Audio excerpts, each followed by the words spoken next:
bienvenida a quienes están acá con nosotros en el auditorio de manera presencial y a quienes nos acompañan ahora mismo a través de las redes, de los canales electrónicos, y quienes en diferido, cuando tengan un espacio más grande, van a poder estar viendo la transmisión. Les recuerdo muy rápidamente que desde hace aproximadamente 4 o 5 meses, creo que 5, hemos iniciado un estudio capítulo por capítulo, eso le decimos sistemáticamente, del libro del Apocalipsis. Después del estudio tenemos un ratito de oración que en estas semanas pasadas ha sido un ratito corto porque lo he estado dirigiendo yo mismo y pues la garganta no aguanta mucho. Si usted recién se integra, sea electrónicamente, si usted recién se integra o presencialmente, es de las primeras veces que nos acompaña, pues yo le invito a que busquen los archivos de la iglesia en las páginas de Esperanza de Vida para que esté completamente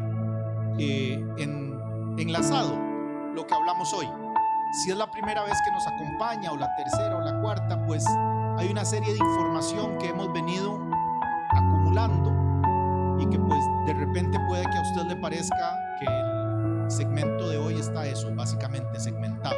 Entonces, yo le invito a que tome nota, revise, estudie en su casa, pero que además se tenga la oportunidad de ver los primeros videos. Solamente una apreciación, en la mesa de sonido no tengo el monitor al frente para poder iniciar. Correcto. Y vamos a ir a Apocalipsis 15 y voy a comenzar a leerlo. Hoy vamos a estudiar Apocalipsis 15, 16 y 17. 15, 16 y 17. Y les leo el 15, dice: vi en el cielo otra señal grande y admirable, 7 ángeles que tenían las 7 plagas postreras, porque en ellas se consumaba la ira de Dios. Vi también como un mar de vidrio mezclado con fuego, y a los que habían alcanzado la victoria sobre la bestia y su imagen y su marca y el número de su nombre, en pie sobre el mar de vidrio con las arpas de Dios. Y cantaban el cántico de Moisés, siervo de Dios, y el cántico del Cordero, diciendo: grandes y maravillosas son tus obras, Señor Dios Todopoderoso. Justos y verdaderos tus caminos, Rey de los santos. ¿Quién no te temerá, oh Señor, y glorificará tu nombre? Pues solo tú eres santo, por lo cual todas las naciones vendrán y te adorarán, porque tus juicios se han manifestado. Después de estas cosas miré, y he aquí, fue abierto en el cielo el templo del tabernáculo del testimonio, y del templo salieron los 7 ángeles que tenían las 7 plagas, vestidos de lino limpio y resplandeciente, y ceñidos alrededor del pecho con cintos de oro. Y uno de los 4 seres vivientes dio a los 7 ángeles 7 copas de oro, llenas de la ira de Dios, que vive por los siglos de los siglos. Y el templo se llenó de humo por la gloria de Dios, por su poder, y nadie podía entrar en el templo hasta que se hubiesen cumplido las 7 plagas de los 7 ángeles. En este capítulo, el capítulo 15, está directamente enlazado con los capítulos que estudiamos la semana pasada. La semana pasada vimos una manifestación inmunda. Recuerdan que hablamos del anticristo, del falso profeta, de quienes se ponían la señal, el 666, el número del hombre, todo esto.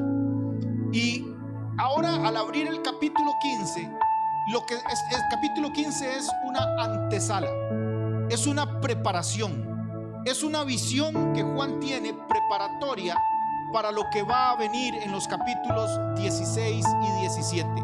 Y lo que va a venir en estos capítulos es un juicio absoluto, un juicio bárbaro, un juicio tremendo.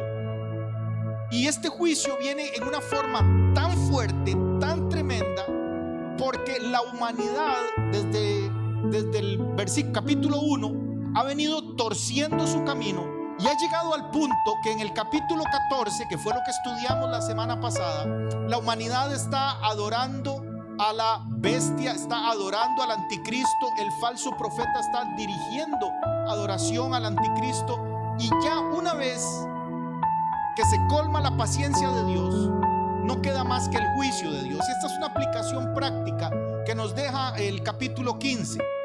La aplicación práctica para nuestra vida es que es súper importante que nosotros entendamos que en el mundo espiritual no existe más nada que dos polos.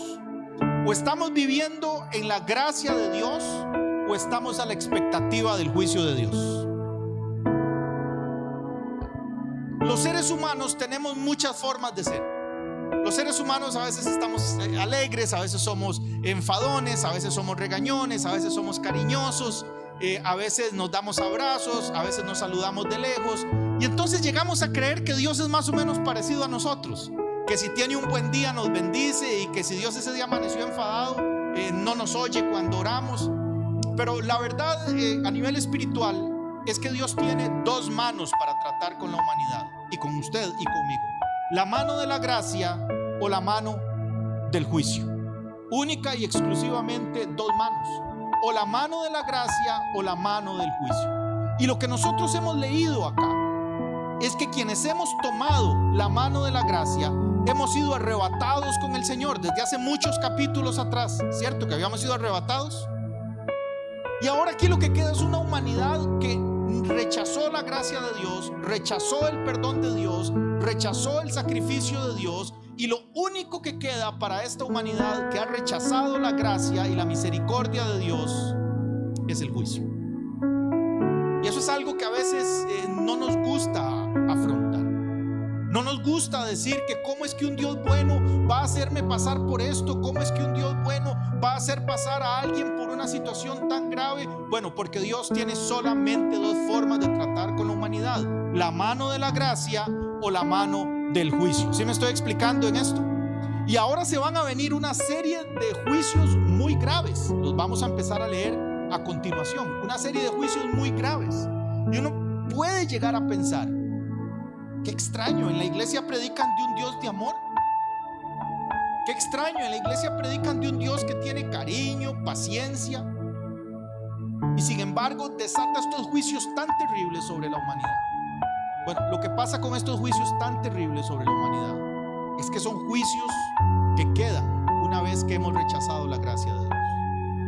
Y yo decía que esta es una lección práctica porque también aplica a nosotros en nuestro día a día. No confundamos la gracia de Dios con la inoperancia del juicio de Dios. Una cosa es la gracia de Dios, y Dios es un Dios de gracia, Dios es un Dios de amor, amén. Por eso estamos aquí.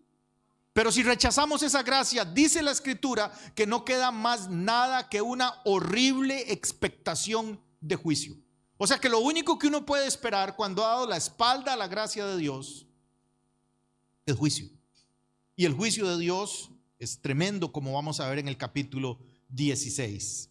Y entonces vamos a ello directamente, para ahorrar tiempo y para evitar, número uno, y para evitar confundirnos.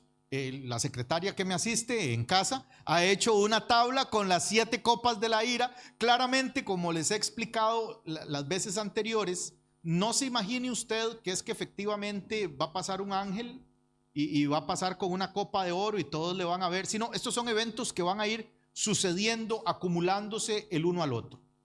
Dentro de un rato voy a subir por lo menos esta imagen al grupo de la iglesia. Entonces, para que usted luego en su casa contraste, porque yo ahí escribí que eso dice el versículo 2. ¿Cómo sabe usted que eso es cierto? Porque usted va y lo estudia, y usted también paga el precio del estudio, y así Dios nos bendice. Yo ahí dije que eso dice el versículo 3. ¿Cómo sabe usted eso? Porque usted va y lo estudia. Entonces vamos a ver, se desatan 7 plagas sobre la tierra. De hecho voy a leer el capítulo 16 y luego me devuelvo. Vaya usted notando estas plagas también en su Biblia. Dice: oí una gran voz que decía desde el templo a los 7 ángeles: id y derramad sobre la tierra las 7 copas de la ira de Dios. Fue el primero y derramó su copa sobre la tierra, y vino una úlcera maligna y pestilente sobre los hombres que tenían la marca de la bestia y que adoraban su imagen. El primer juicio que se desencadena sobre la humanidad que ha adorado al anticristo, que ha adorado la imagen del anticristo, es que comienzan a aparecerles úlceras. Dicen algunos estudiosos, y como hemos venido viendo, como hemos estudiado en semanas anteriores, muchos de esos juicios parecen ser o son muy similares a las cosas que suceden cuando hay accidentes nucleares. Cuando explota una planta nuclear en Fukushima, el agua se destruye, toda la vida marina deja de ser, se contaminan las fuentes de las aguas. Cuando explota cuando se da el terrible accidente nuclear de Chernobyl, en lo que antes era la Unión Soviética, cuando se da el accidente en Chernobyl, la gente comienza a experimentar precisamente una serie de úlceras cancerígenas, úlceras terribles. Yo le invito a que usted, si no tiene ganas de dormir hoy en la noche, busque en YouTube, que a veces sirve para cosas impresionantes, bonitas, de estudio, y busque efectos del accidente nuclear de Chernobyl. Y va a darse cuenta que tiene un montón que ver con esto que yo estoy leyendo. Cuando no estábamos en la era nuclear, antes de 1945, los críticos de la Biblia, los ateos, la gente que le gusta posar, dicen los colombianos, posar de inteligentes, les gustaba burlarse de quienes creíamos en esto, porque decían que, oiga, ¿a quién le empiezan a aparecer úlceras de la nada? Los evangélicos sí son locos, son tontos, la ciencia no los acompaña. Y sin embargo, cuanto más ha ido avanzando la historia de la ciencia y la recopilación de datos, cada vez es más claro que todo lo que dice la Biblia es completamente plausible. Es muy fácil de que suceda en realidad. Un par de accidentes nucleares y esto pasa. Y entonces la primera plaga es que la gente es atacada con úlceras malignas.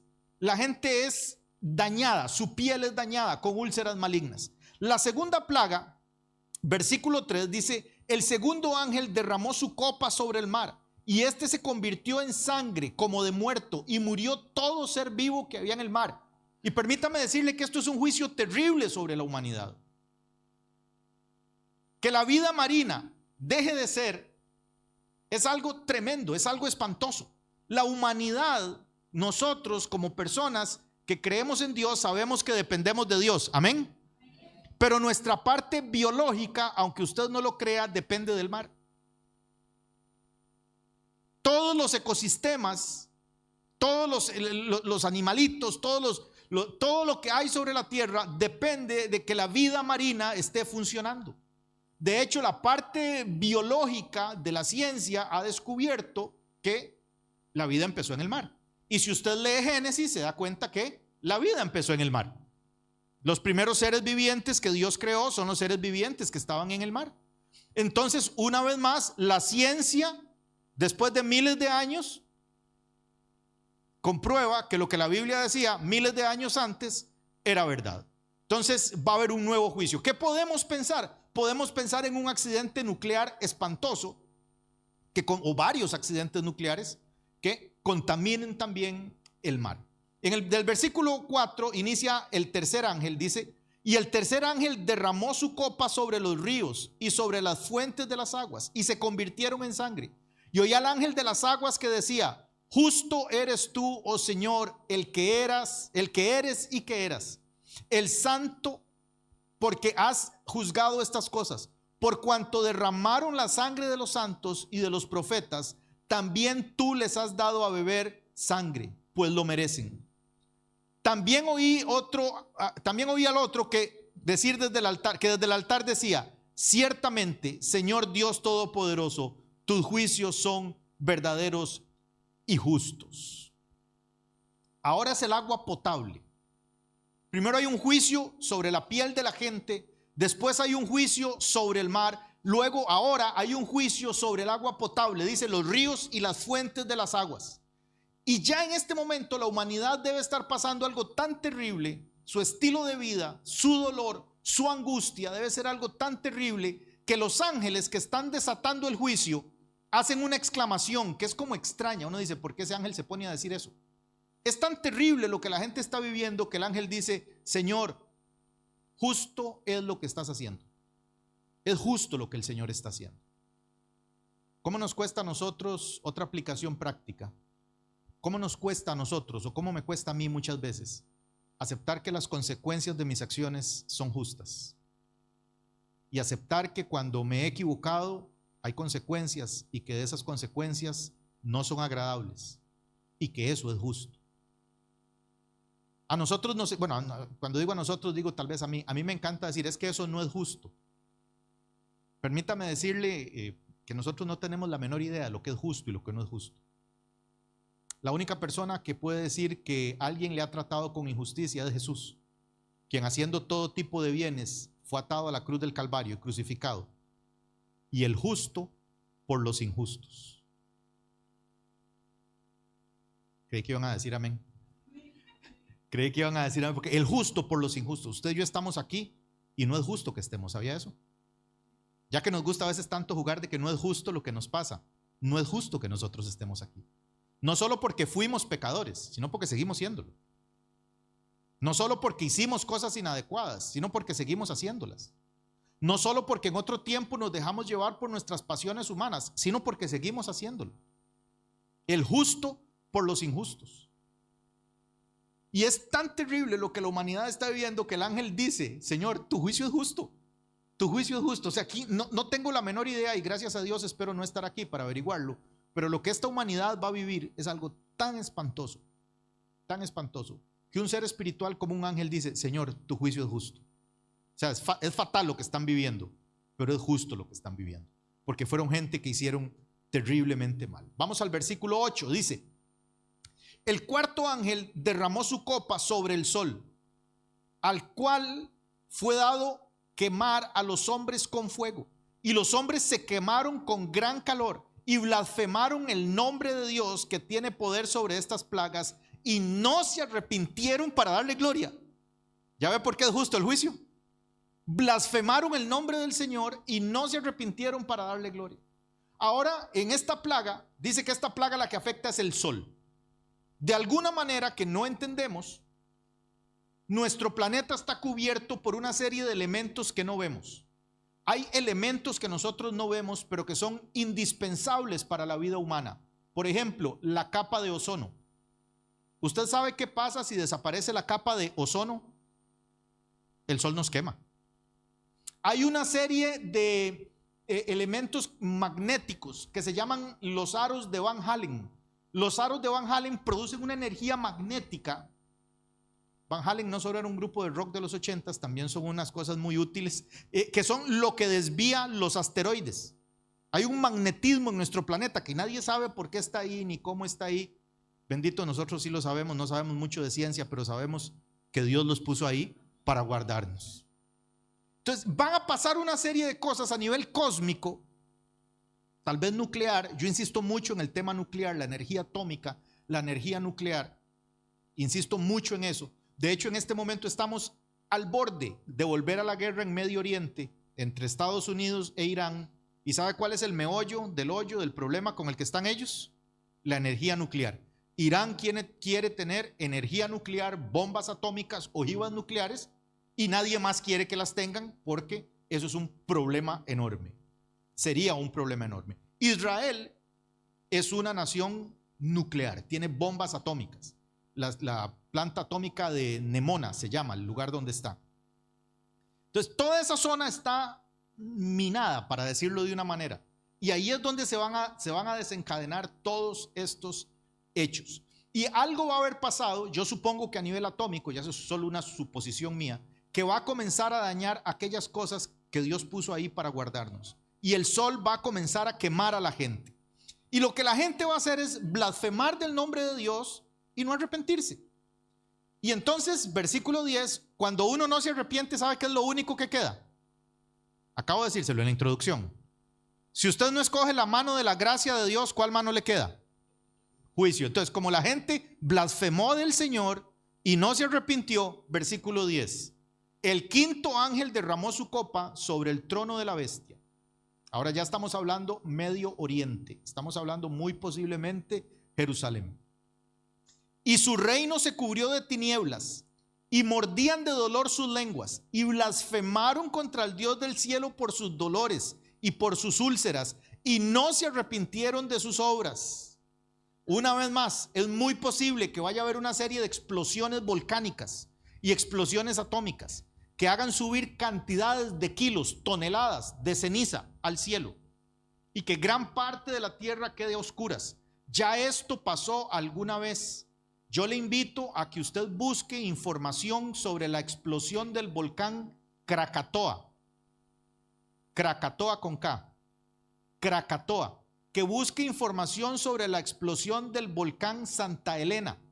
Ya esto ha pasado. La ciencia lo tiene estudiado y confirmado. Hay explosiones volcánicas que son tan poderosas, tan poderosas, que han bloqueado los rayos del sol. Se supone que hay una era que se llama la era glacial sobre nuestro planeta.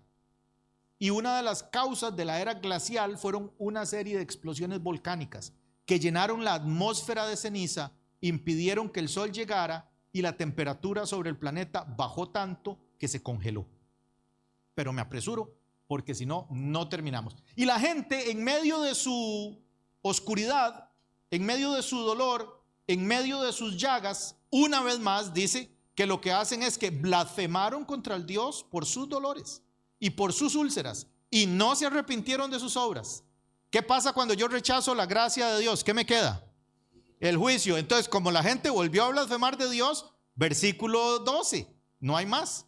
El sexto ángel derramó su copa sobre el gran río Éufrates y el agua de este se secó, para que estuviese preparado el camino para los reyes de Oriente.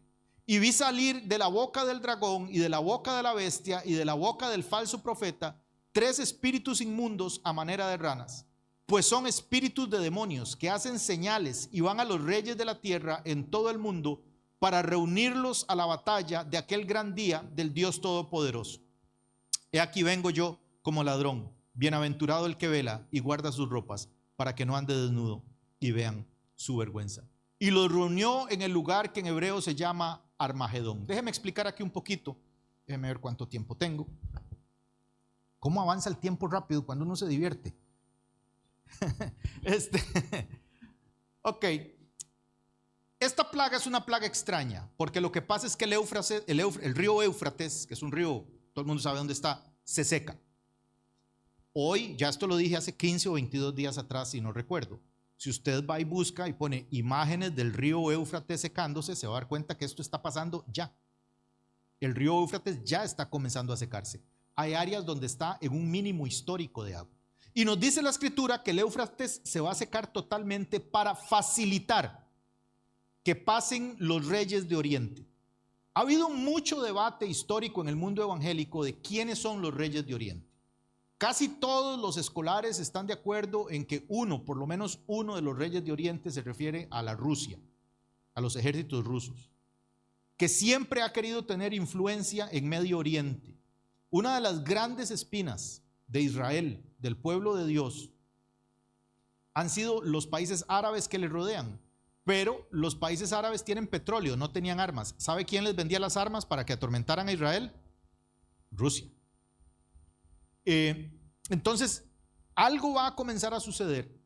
Por ejemplo, ahorita el rey Bashar al-Assad, el rey de Siria, está escondido en Moscú, en Rusia, en uno de los barrios de gente adinerada de Rusia. Rusia ha sido un poder para molestar al pueblo de Dios, no directa sino indirectamente. Entonces, imagínense, voy a poner un ejemplo un poco tontillo, si me lo permiten. Imagínense que yo no quiero a María. María, sí la quiero, pero imagínense que yo no quiero a María. Allá está María. Pero yo no quiero que ustedes sepan que yo no quiero a María. Y tengo unas ganas de pegarle a María, pero yo no quiero que ustedes sepan que yo le quiero pegar a María. Entonces yo le digo a Fina, María anda hablando de usted. Viera las cosas que María anda diciendo de usted. Ahora, no estoy yo para contarlo, ni usted para saberlo, pero yo que usted. Y entonces atizo y atizo y atizo y atizo a Fina hasta que Fina va, confronta a María y le pega un tortazo y ellas quedan enemigas, pero yo quedo feliz.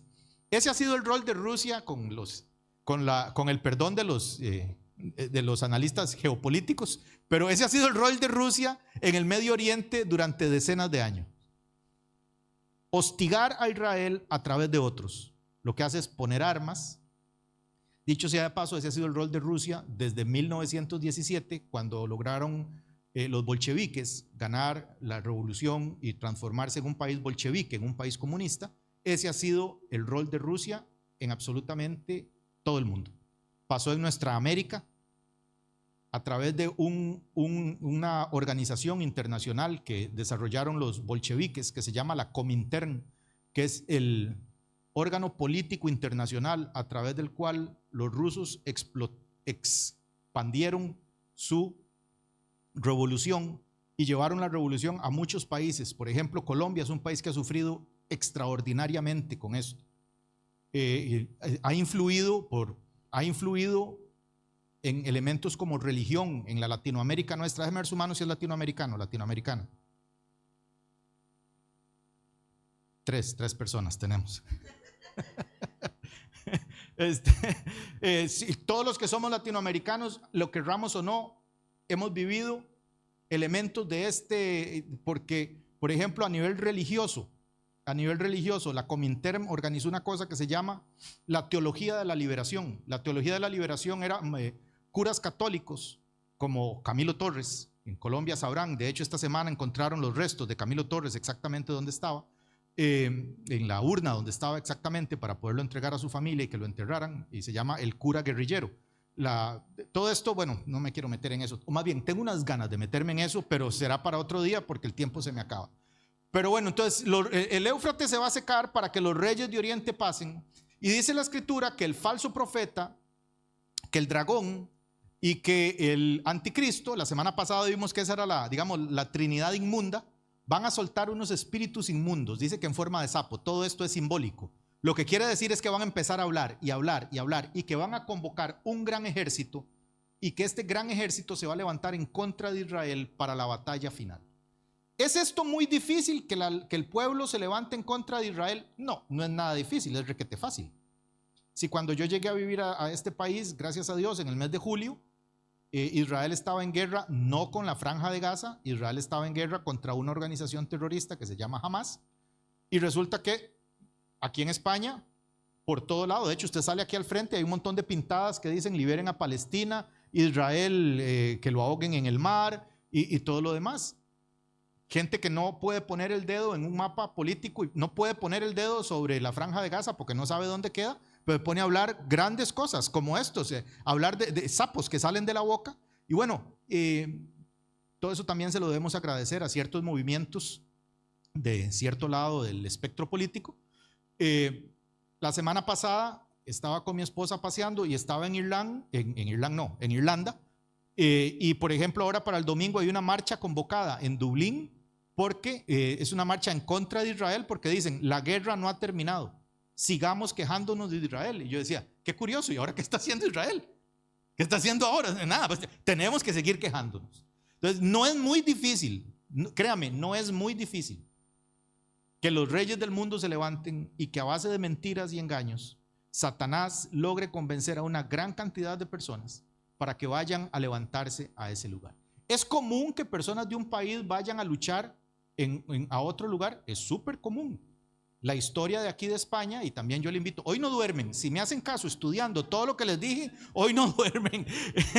si usted tiene un ratito hoy en la noche y le da un ataque de insomnio, busque en YouTube, por ejemplo, algún documental sobre un fenómeno que hubo aquí en España en 1936, muy doloroso, muy terrible, pero que se llama las Brigadas Internacionales. Haga eso y después me dice si es difícil o si es fácil que gente de un país vaya a batallar y morir en otro. En particular si son jóvenes, en particular si es gente que quiere cambiar el mundo, en particular si es gente que no quiere ir a trabajar, sino que lo que quiere es agarrar una bandera y darle por la cabeza a alguien, ojalá que sea la bandera de Palestina. En particular si es gente que son mantenidos por sus padres para que vayan a hacer todo este tipo de maldades. Y como la gente no se quiere arrepentir, cuando la gente rechaza la gracia de Dios, ¿qué le queda? El juicio de Dios. Vamos al versículo 17, ya para terminar. Dice, y el séptimo ángel derramó su copa por el aire y salió una gran voz del templo del cielo, del trono, diciendo, hecho está. Entonces hubo relámpagos y voces y truenos y un gran temblor de tierra y un terremoto tan grande, cual no hubo jamás desde que los hombres han estado sobre la tierra. Y la gran ciudad, esto es Jerusalén, fue dividida en 3 partes. Y las ciudades de las naciones cayeron. Y la gran Babilonia vino en memoria delante de Dios para darle el cáliz del vino del ardor de su ira. Y toda isla huyó. Esto se refiere a un maremoto. O sea, esto va a ser un terremoto con maremoto. Cuando dice, y toda isla huyó, por favor, entendamos que Dios es un Dios inteligente. La dificultad que tiene Juan es de entender la visión que está viendo, entonces tiene que decirlo de ciertas maneras, ¿no?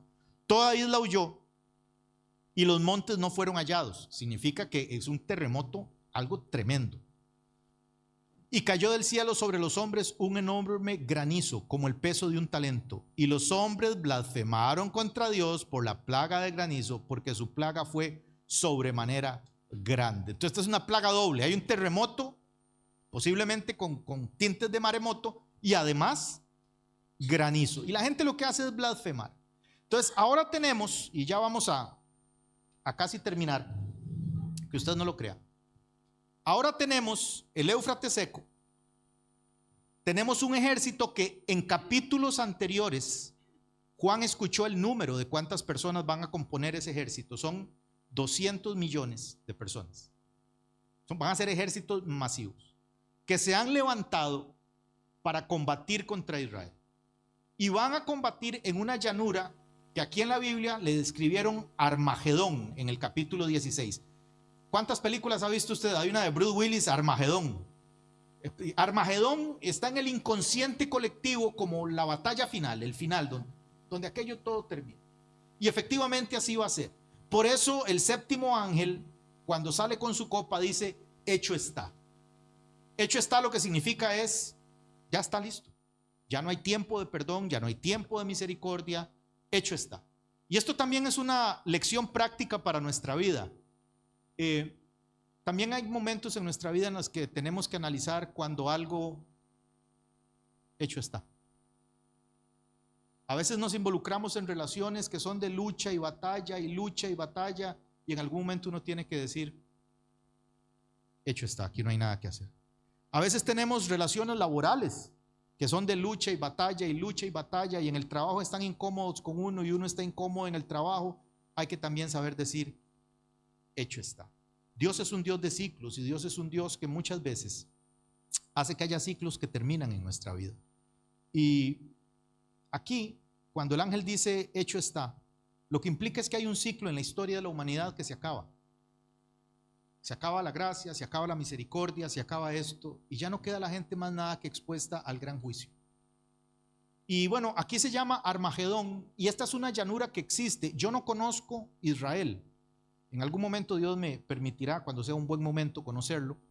Pero esta llanura existe y se llama el Valle de Megido. Megido. Si usted va a Israel, usted puede ir y conocer y ponerse de pie ahí y decir, hombre, aquí es donde se va a desatar la última gran batalla de la humanidad. Usted puede ir y ahí va a estar. Se llama Megido. Es un valle. Y es un valle enorme, dicho sea de paso. El Valle de Megido. También lo puede estudiar ahora en la noche en su casa y ver unas fotos, y ya con eso ya le va dando el sol en la mañana. Ya son a ser como las 6, 7 de la mañana y listo para el trabajo. Maltratado de sueño, pero con mucho conocimiento. Ahí va el Valle de Megido. Es un lugar que existe. ¿Qué podemos? Yo no soy un pastor de esos a los que les gusta hablar cosas que queda uno como que, uy, qué montón sabe, y no me lleven mucho para mi casa. De este capítulo que acabamos de leer, del capítulo 16, que lo leímos en carrera, si usted nota, lo leí en 15 minutos. O sea, esto se puede llevar uno 15 días hablando y hablando y hablando, y aquí hay sabiduría y cosas. Pero tal vez algunas lecciones prácticas que me gustaría que nos dejemos. La primera de ellas es, analicemos en nuestra vida si hay áreas en las que estamos dándole la espalda a la gracia de Dios. Porque debemos aceptar que si rechazo la gracia, solo me queda un camino, y es el camino del juicio. Número 2, analicemos en nuestra vida que cuando yo he rechazado la gracia y tengo que afrontar las consecuencias, ese juicio es justo. A ninguno a mí no me gusta afrontar las consecuencias. Yo prefiero pedirle perdón a Dios y que Dios me dijera, bueno, pero ya no va a pasar nada. Hace unos años, ya le voy a decir cuántos años, hace casi 3 años, casi. Yo no soy una persona a decir Dios me habló muchas veces, pero esta vez le voy a decir Dios me habló. Y yo tenía un negocio con mi esposa y Dios me dijo, no haga más negocios. Llegó mi esposa del trabajo y le dije, Marta, viera que me dijo Dios, así como estoy hablándole a usted, me dijo Dios que no haga más negocios. Y Marta me dijo, bueno, perfecto, si Dios se lo dijo. Al otro día llegó el abogado y me dice, Ahmed, nos cayó un negocio que es un bombón. ¿Qué hubiera hecho usted? No hacer negocios, ¿verdad? Adivine qué hice yo. Hacer negocios. ¿Sabe cuánto perdí?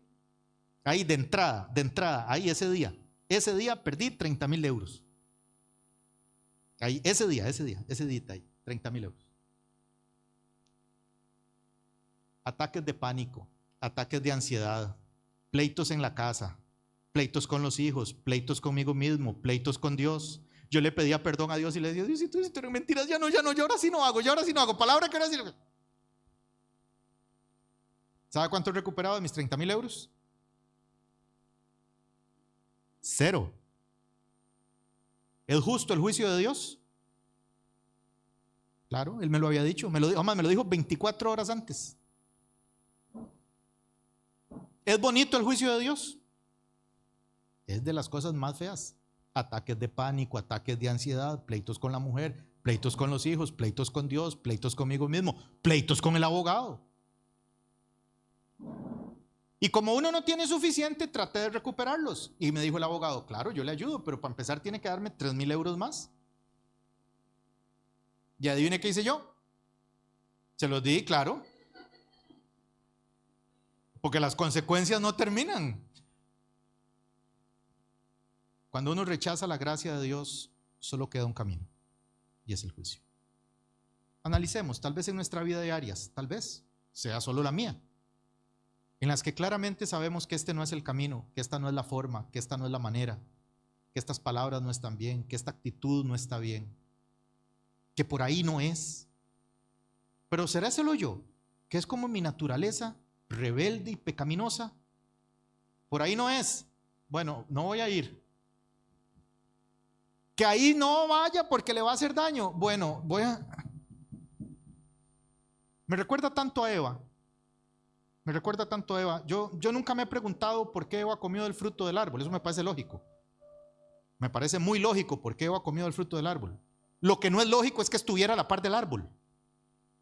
¿Sí me explico? Una vez que estaba ahí, la tentó la serpiente, le ofreció. Era lógico que Eva comiera. Era lógico. Y era lógico que Adán comiera después, era lógico. La pregunta que yo me hago no es por qué comió, porque fue tentada y yo he sido tentado y Eva pecó y yo he pecado, entonces esa parte la entiendo de lo más bien. La que no entiendo es qué estaba haciendo ahí. El único árbol que le dijeron que no comiera era el árbol el que estaba a la par. Qué cosa tan extraña de nuestra naturaleza humana, que nos encanta caminar por el borde del peligro. Y eso es lo que me deja a mí Apocalipsis 16 de lección. Apocalipsis 16 me deja como lección que cuando comienza el juicio, rápidamente volvamos a la gracia, porque si no acepto la mano de la gracia, solo me queda la mano del juicio. Y bueno, el ángel dice, hecho está, y ahora se nos abre. Apocalipsis tiene varias de estas, y va a recordar que ya esto se lo dije en algún momento. Apocalipsis tiene varios capítulos que parece que aparecen de la nada, como que no llevan una línea secuencial, como que no es una historia secuencial. Y ahora aparece en el capítulo 17, aparece algo completamente nuevo, aparece una visión. Juan tiene otra visión. Y vamos a leer esa visión. Es un poquito larga en realidad, son 18 versículos, pero nosotros la vamos a dividir en 4 segmentos. Dice: vino entonces uno de los 7 ángeles que tenían las 7 copas y habló conmigo diciéndome: ven acá y te mostraré la sentencia contra la gran ramera, la que está sentada sobre muchas aguas. con la cual han fornicado los reyes de la tierra, y los moradores de la tierra se han embriagado con el vino de su fornicación. Y me llevó en el espíritu al desierto, y vi a una mujer sentada sobre una bestia escarlata, llena de nombres de blasfemia, y tenía 7 cabezas y 10 cuernos. Y la mujer estaba vestida de púrpura y escarlata, adornada de oro, de piedras preciosas y de perlas. Y tenía en la mano un cáliz de oro lleno de abominaciones y de la inmundicia de su fornicación. Y en su frente un nombre escrito, un misterio: Babilonia la grande, la madre de las rameras y de las abominaciones de la tierra. Como estamos limitados de tiempo, no podría meterme mucho en el significado y en las razones del por qué. Pero Babilonia es un sistema político religioso. Por favor, ayúdeme, usted estuvo aquí, si lo recuerda, ayúdeme, porque ayuda a mi autoestima. Yo le dije que el anticristo iba a ser una figura, ¿qué? Política. Y le dije que el falso profeta iba a ser una figura, un líder religioso. La política y la religión tienden a ir entrelazándose. La política y la religión tienden a ir mezclándose. Y permítame adelantarle que no ha habido una religión que se haya inmiscuido más en la política y en la vida de la gente que una religión inventada en el año 350 y tantos por el emperador romano Constantino, y que está en una ciudad que queda aquí por Roma, aquí a la vuelta. Agarrando la vuelta de Roma, ahí le queda esa ciudad. Permítame decirle que en la Biblia, cada vez que aparece la palabra fornicación para con Dios, se refiere a idolatría. Bíblicamente o espiritualmente, más bien, a nivel espiritual, la idolatría se equipara a la fornicación. No ha habido una religión en la historia de este planeta que haya guiado más a las personas a la idolatría que la religión que inventó un señor que se llama Constantino en el año 350 y tanto, que queda aquí a la vuelta de Roma, en una de las colinas de Roma, que se llama Vaticano, la colina Vaticana. No ha habido una religión que haya causado más muertes por temas políticos y religiosos que la religión católica. En nuestros países latinoamericanos, yo le invito a que siga el estudio ya mañana en el trabajo y le pregunte a ChatGPT, que es más rápido, ¿cuántos presidentes protestantes ha habido en nuestros países? Y sorpréndase, que creo que son como 3 o 4. En nuestro país tuvimos uno que había sido protestante toda su infancia, José Figueres Olsen, más bien. Y cuando llegó a ser presidente, para poder quedar de presidente, se bautizó católico. Abominó de la fe para poder quedar de presidente. Entonces el ángel lo que el ángel le muestra a Juan es un poder político y religioso al cual él le llama Babilonia. Y es la madre de las rameras y las abominaciones de la tierra. Aquí no está hablando de las personas que trabajan en artes de masajes. Aquí no está hablando de nada de eso. Aquí lo que está hablando es de un sistema que ha enseñado a la gente a fornicar a nivel espiritual. Eso es idolatría. ¿Usted sabe cuántos santos católicos hay? Ustedes fueron muy malos católicos. ¿No saben cuántos santos católicos hay? Bueno, hay por lo menos 2 o 3 por día. Se llama el santoral. No sé si sabe que, pero por ejemplo, existe una santa que se llama Santa Cloacina. ¿No lo sabe? Bueno, Santa Cloacina es la santa de las cloacas. Cloacina es cloaca en latín. ¿Por qué? Porque era la diosa de las cloacas de los romanos. Y cuando Constantino inventó esta religión, dijo, hombre, ¿Cómo le voy a quitar la santa de las cloacas al pueblo? Entonces nada más que ahora se va a llamar Santa Cloacina, ya no va a ser la diosa Cloacina. Hay una santa que se llama Santa Lucía. ¿Alguno de ustedes ha jugado billar? Sí, ¿se han jugado billar? Cuando yo iba al billar, yo era vicioso de billar. Cuando yo, ya, yo he cambiado, el Señor me ha cambiado. Cuando yo iba al billar y quedaba una jugada muy fácil, uno decía, ciégalo Santa Lucía, porque Santa Lucía era una santa mala de la vista, ciega. ¿Sabe por qué era ciega Santa Lucía? Que no era santa. Tenía unos ojos muy lindos, unos ojitos verdes muy lindos. Y entonces, como ella no quería causarle tentación a los hombres con sus ojos, se sacó los ojos. O sea, piensen en el nivel de psiquiatría. O sea, eso está para meterlo a un asilo. Y en vez de eso, la beatificaron y la santificaron. Y cuando hablamos de idolatría, no hay una religión que haya creado tanta idolatría. No la hay. Bueno, sí la hay. La inventó Constantino en el año 350 y tanto, y queda aquí a la vuelta de Roma, en una de las 7 colinas de Roma, la colina Vaticana. Y vamos a ver qué tienen que ver las tales colinas. Versículo 6 dice: vi a la mujer ebria de la sangre de los santos y de la sangre de los mártires de Jesús, y cuando la vi quedé asombrado con gran asombro.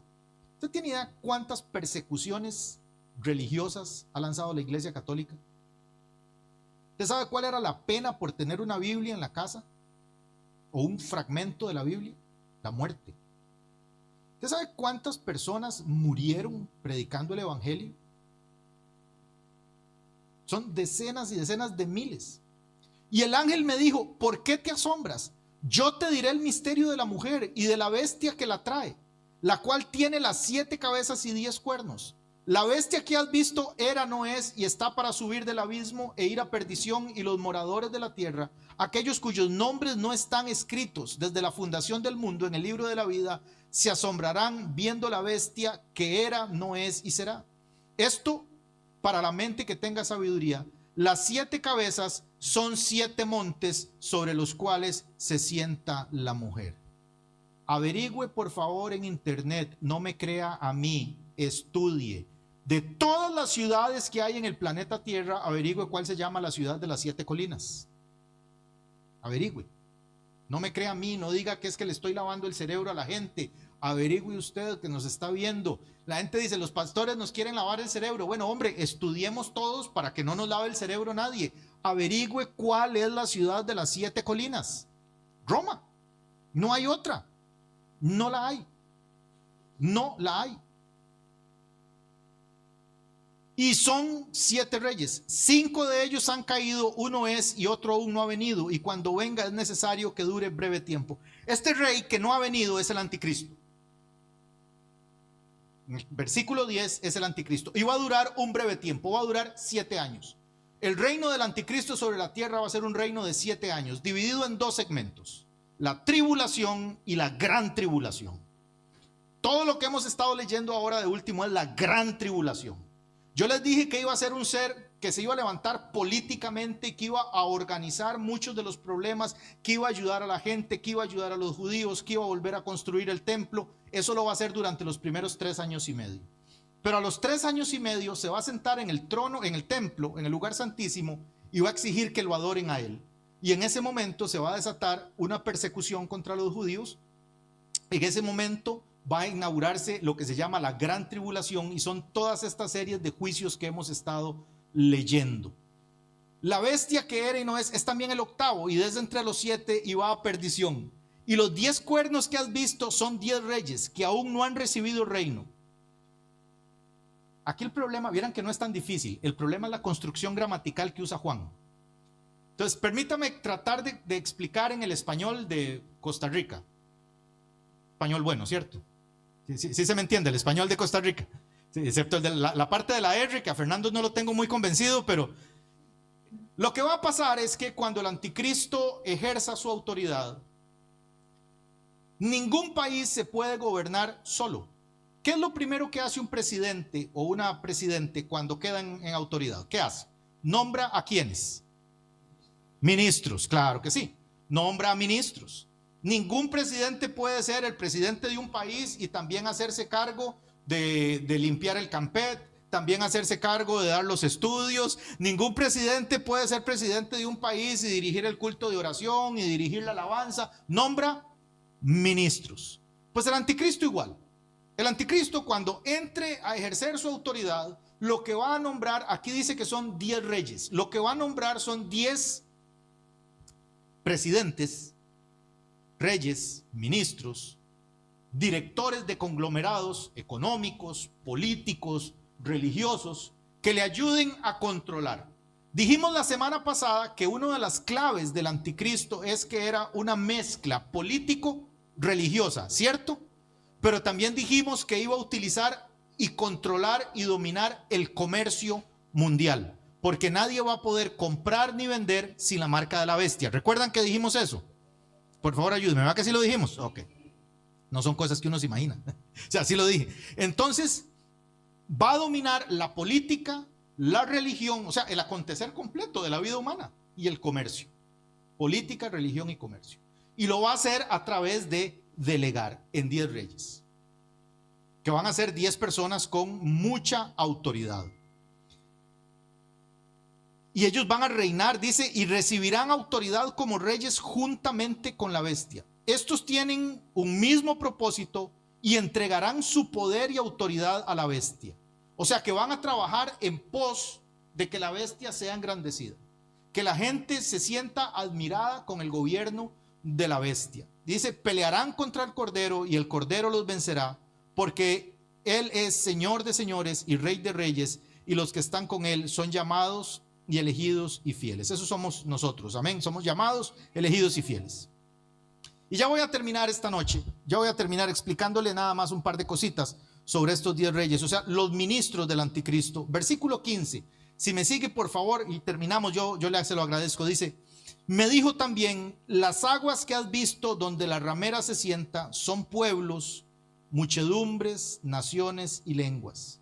Y los 10 cuernos que viste en la bestia, estos aborrecerán a la ramera y la dejarán desolada y desnuda, y devorarán sus carnes y la quemarán con fuego. Va a suceder un momento en el que estos 10 reyes, digámosle los 10 ministros del anticristo, van a volver todo su poder y toda su autoridad en contra de la gran ramera. La gran ramera es el sistema religioso que se sienta en las 7 colinas. O sea que el poder político se va a volver en contra del poder religioso. Eso es algo que pasó también aquí en España en el año 1930 y tantos. Puede usted estudiarlo con toda libertad, está ahí, no lo pueden callar y no lo pueden mentir.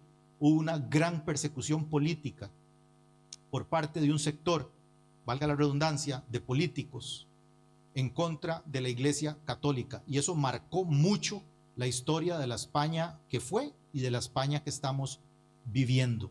Hay un sector político que saqueó, quemó y mató religiosos por el simple hecho de serlo, sin haber hecho nada malo, por el simple hecho de serlo. Ya eso pasó una vez y va a volver a pasar. Y los 10 cuernos que viste en la bestia, estos aborrecerán a la ramera y la dejarán desolada y desnuda, y devorarán sus carnes y la quemarán con fuego, porque Dios ha puesto en sus corazones el ejecutar lo que Él quiso, ponerse de acuerdo y dar su reino a la bestia, hasta que se cumplan las palabras de Dios. Y la mujer que has visto es la gran ciudad que reina sobre los reyes de la tierra. No existe una religión. Por ejemplo, usted no ve al presidente de España o al rey de España viajar a ningún país musulmán, arrodillarse frente a uno de los imanes, arrodillarse frente a un ayatolá y besarle el anillo. ¿Sabe cuál es la única religión que le pide por protocolo? Los camarolengos del Vaticano le piden por protocolo a los reyes, cuando van a visitar al Papa, le piden que se hinque delante de él y le bese el anillo. ¿Sabía eso? ¿Cuántas fotografías hay? Y permítame decirle, digamos, ya que vamos a estar hablando mal de la gran ramera, hablemos mal. Permítame decirle que la costumbre de besar el anillo es una costumbre muy moderna, porque en realidad en el tiempo antiguo lo que le besaban era el pie. Pero hubo uno de estos señores que estaba podrido por sífilis, que es una enfermedad de transmisión sexual, y se pudren, literalmente se pudren, huelen mal. Entonces el camarolengo le decía a los enviados al Vaticano, queda excusado de besar el pie del santo pontífice porque tiene mal francés. Así le decían a la sífilis, mal francés. Las francesas parece que no eran muy queditas, parece que tenían mal nombre en el mundo antiguo. Entonces, no bese por favor el pie de su santidad porque tiene mal francés, bésele el anillo. Y de ahí quedó la costumbre de ya no besarle los pies, sino besar el anillo. Entre el versículo 15 y el versículo 18, lo que pasa es que las alianzas con las que se había tejido el poder del anticristo se rompen desde dentro. Cuando comenzamos a hablar del anticristo, una de las cosas que yo les mencioné es que una de sus características es que él iba a llegar al poder a través de alianzas. Usted me da esto, usted me da sus votos, yo le doy este ministerio. Usted me apoya y yo le apoyo. ¿Le parece parecido a cualquier sistema político de los de ahora? Sí, así son. Y no se esconden. Usted me da sus votos y yo lo ayudo con esta ley. Usted me ayuda con esta ley y yo les hago esa carretera. Así son. Eso es política hoy día, ¿cierto? O sea, imagínense que hace más de 2000 años Juan vio una visión en la que esto estaba pasando. Y hoy para nosotros es la forma más normal de gobierno. Si una ley es buena para el pueblo, ¿por qué tengo yo que darle a usted nada para que me la apruebe? O sea, usted debería aprobarla, o sea, los políticos, quiero decir, deberían aprobarla porque es buena para el pueblo. No necesitan que yo les dé nada. No hay nada que negociar. En todas estas negociaciones, lo que se va a ir viendo y lo que se está viendo es las intrigas humanas para mantenerse, encumbrarse en el poder, ostentar poder. Pero todas estas alianzas, al ser humanas, tarde o temprano se van a quebrar. Ustedes han oído hablar de la estatua que vio Nabucodonosor y que Daniel le interpretó, que era una estatua que empezaba en oro, seguía en plata, ¿qué sigue? Bronce, y los pies eran de barro. Y luego dice que una piedra cortada no por mano de hombre golpeó los pies de la estatua y estos se desboronaron, ¿cierto? ¿Cuántos dedos hay en los pies? Súmeme ahí. ¿Cuántos dedos hay en los pies? ¿Cuántos reyes dice Juan que son los que van a formar la alianza con el anticristo? 10. Permítame decirle que los pies de barro que vio Daniel son los mismos 10 reyes que vio Juan. La Biblia siempre se balancea y se explica a sí misma. Los pies de barro que vio Daniel, bueno, en realidad los vio Nabucodonosor y Daniel se los explicó. Los pies de barro de esa visión son los mismos 10, son las mismas alianzas que está viendo Juan. Como el tiempo no es suficiente, no me puedo ir y devolver al libro de Daniel y trabajar un poco más sobre eso. Pero van a ser alianzas humanas y al igual que el barro en comparación al bronce es fuerte o débil. En comparación a la plata es fuerte o débil. En comparación a la cabeza es fuerte o débil. El barro es la parte más débil. Las alianzas humanas siempre son la parte más débil. Porque dice la escritura, maldito el varón que confía en varón. Porque ¿sabe quiénes somos muy dados a engañarnos los unos a los otros? Los humanos. Y eso va a pasar en esa época. Aunque no lo creamos, en un momento tan cumbre de la humanidad, parte de lo que Dios va a usar para destruir el gobierno y el reino demoníaco del anticristo, del falso profeta y de la bestia, va a ser la misma naturaleza pecaminosa de los seres humanos. Para que tratemos de tomar un poquito de dimensión de contra qué luchamos en nosotros mismos. Luchamos contra una naturaleza tan carnal, tan pecaminosa, que incluso estando en el gobierno del anticristo, esa misma naturaleza de engaño, de mentira, de triquiñuelas, es lo que va a dar al traste, ¿O es lo que Dios va a usar más bien para quebrar los pies de barro de la estatua? Amén. Yo les invito a que esta semana que viene, como no les dejé tarea, en realidad esos son solo unos comentarios, yo les invito a que esta semana que se avecina se estudien los últimos 4 capítulos que quedan del Apocalipsis. Nos quedan 4 capítulos. Nos queda 18, 19, 20, 21 y 22. Esto ya, o 5 más bien, esto ya es un matarile. No vaya a ser que termine yo la próxima semana. No vaya a ser. Y que Dios me dé la capacidad y la sabiduría de comprimirlo todos esos 5 en uno solo. Entonces le invito a que no se lo pierda, porque puede que sí, pero también puede que no. Entonces qué feo que faltando máximo me faltan 2 semanas, máximo me faltan 2 semanas. Le invito a que renovemos este compromiso para terminar. Y ya después del Apocalipsis, creo que viene las fallas, el 18 de marzo, las fallas, eso es miércoles. Ese miércoles no vamos a tener estudio ni oración. Entiendo que ustedes tienen un ninot y todo ahí, que ir a prenderle fuego, entonces pues cosa de ustedes. Pero retomamos, si el Señor así nos lo permite, el 25 de marzo 25 retomamos con un tema nuevo. Tengo que conversar con el pastor Fernando a ver qué rumbo vamos a tomar. Yo les felicito. Estudiar Apocalipsis no es nada fácil. Nada fácil. Y con las dificultades que tenemos de idioma, de pronunciación, de palabras, les felicito mucho.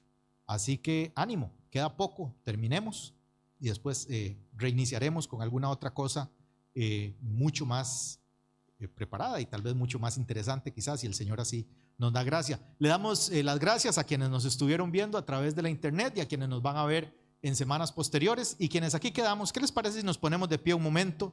Vamos a darle gracias a Dios. Vamos a darle gracias a Dios. Y más bien, ustedes que están hoy allá en la parte de atrás, si quisieran